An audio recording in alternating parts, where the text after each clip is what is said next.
रज़ी साहब, आपसे शुरू करूंगी। आज की एक अहम अच्छी खबर सामने आई है। शरह सूद में 1% कमी की गई है और आपको क्या लगता है कितना पॉजिटिव है ये, और इससे इस 1% के इजाफे से कितना रिलीफ मिल सकता है आम पब्लिक को? देखिए, ये हिसाब की जमा तफरीक का नॉर्मली तो ध्यान जो है वो डॉक्टर साहब ने रखा होता है और वो मौजूद है, और आप यकीनन जब उनकी बारी आएगी तो वो बताएंगे कि कितने 100 अरब रुपए की बचत होगी। लेकिन डॉक्टर साहब ने जब पिछली दफ़ा बताया था अगर मैं उसी फॉर्म इम्प्लीमेंट करूं तो हुकूमत को सूद की मद के अंदर कम से कम 450 से 500 अरब रुपए का फ़ायदा बचत होगी जो उसने अदा करना है। लेकिन इससे हट के शरह सूद 1% कम हुई है। ये हुकूमत बहुत अरसा पहले से ऐलान कर चुकी है कि हम सितंबर तक इसको 16% पे ले जाएंगे और फिर आगे जाके ये काम होगी। लेकिन बहरहाल हमें ये बात जहन में रखनी चाहिए कि IMF जहाँ पे होता है, IMF रजीम के अंदर जो एक उसका सिम्टम होता है वो इंटरेस्ट रेट को हाई रखना होता है।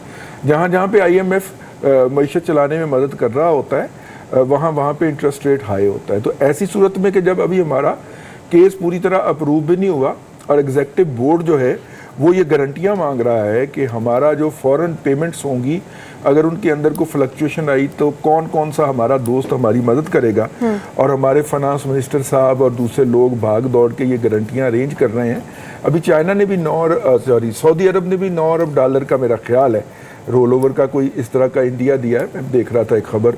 तो ऐसी सूरत के अंदर मेरा मतलब है कि जब पाकिस्तान भाग दौड़ करके कर रहा है तो ये 1% इंटरेस्ट रेट उस हवाले से तो अच्छा नहीं है। लेकिन अगर हम इसको देखें पाकिस्तान के हवाले से, इंडस्ट्री के हवाले से, और जितना इंटरेस्ट रेट कम होता है उतनी वो मईशत सेहतमंद जाती है, तो उस हवाले से ये एक पॉजिटिव है। इसको हुकूमत जो है वो प्रॉपर इंतजामात करके आहिस्ता आहिस्ता नीचे लेके आए। 22% बहुत ज़्यादा था। सही है।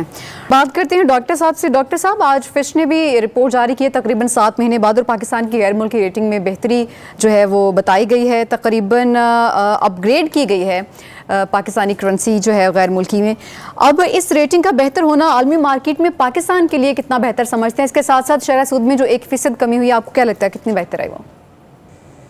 अच्छा, दो सवाल किए आपने। देखिए, पहली बात तो ये है कि जो रेटिंग में इम्प्रूवमेंट आई है वो कोई इतनी ज्यादा मानी खेज नहीं है। हम CCC- पे थे, फिर हम CCC पे चले गए, अब हम CCC+ पे चले गए हैं, लेकिन हैं अभी भी CCC पे।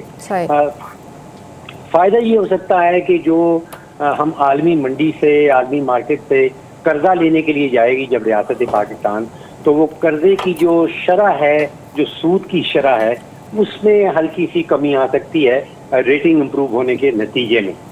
और जो बैरूनी सरमायाकार हैं वो इस रेटिंग इम्प्रूवमेंट के नतीजे में ये सोच सकते हैं कि शायद उनका कुछ एतमाद पाकिस्तान की मईशत के ऊपर बढ़ जाएगा।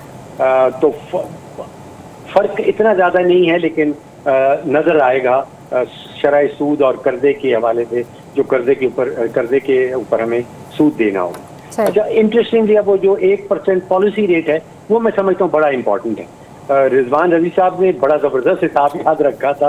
वो वाकई में 450-500 अरब रुपया जो है वो हुकूमत पाकिस्तान को बच जाएगा। जो बजट में हमने एलोकेशन की हुई है वो कोई 10,000 अरब का सूद देना है हमने इस साल, तो आप सोचिए उसमें से कोई 450-500 अरब रुपया बच जाएगा। जो बिजनेसेस हैं पाकिस्तान के अंदर, जो बड़ी बड़ी कंपनीज हैं, जो बैंकों से लोन जिन्होंने ले रखे हैं, उनकी जो कर्जा वापस करने की जो क्वांटिटी है वो भी कोई 60-70 अरब रुपया उनको कम सूद की मद में बैंकों को वापस करना होगा। तो उसका नतीजा फिर ये निकलता है कि वो एक्सपेंशन कर सकते हैं, नई मशीनरी लगा सकते हैं, उनकी आमदन बढ़ जाती है तो वो नए रोजगार के मौके भी प्रोवाइड कर सकते हैं। तो this is step in the right direction. लेकिन मेरा ख्याल है कि अगर किसी हुकूमती इदारे को तमगा देना, ये तमगे का जो मुस्तहिक है, तो वो स्टेट बैंक ऑफ पाकिस्तान बनता है। देखिए, सेंट्रल बैंक का जो अव्वलीन तरजीह होती है वो महंगाई को कंट्रोल करना होता है, और वो महंगाई को कंट्रोल करते हैं शरह सूद के हथियार इस्तेमाल करके। तो आप सोचिए कि अभी आपने खुद से बताया कि मई 2023 में जो महंगाई की शरह 40% थी वो अब गिरते गिरते कहीं 12.5% पे चली गई है। जी, बिल्कुल। And the credit goes to the State Bank of Pakistan. Pressure बहुत था स्टेट बैंक पे कि आप जल्द से जल्दी जो शरह सूद है उसको नीचे लाएं। वो प्रेशर बर्दाश्त किया स्टेट बैंक ने। और आप ये भी सोचिए कि एक साल पहले जो रुपये और डॉलर का पैरिटी थी वो 280 रुपए का डॉलर था, आज भी तकरीबन 280 रुपए का डॉलर है। तो ये क्रेडिट भी मैं समझ स्टेट बैंक ऑफ पाकिस्तान को जाता है। लेकिन गोइंग इनटू द फ्यूचर, अब जैसे पॉलिसी रेट नीचे आ रहा है तो मुझे खदशा ये है कि रुपए के ऊपर प्रेशर बढ़ जाएगा।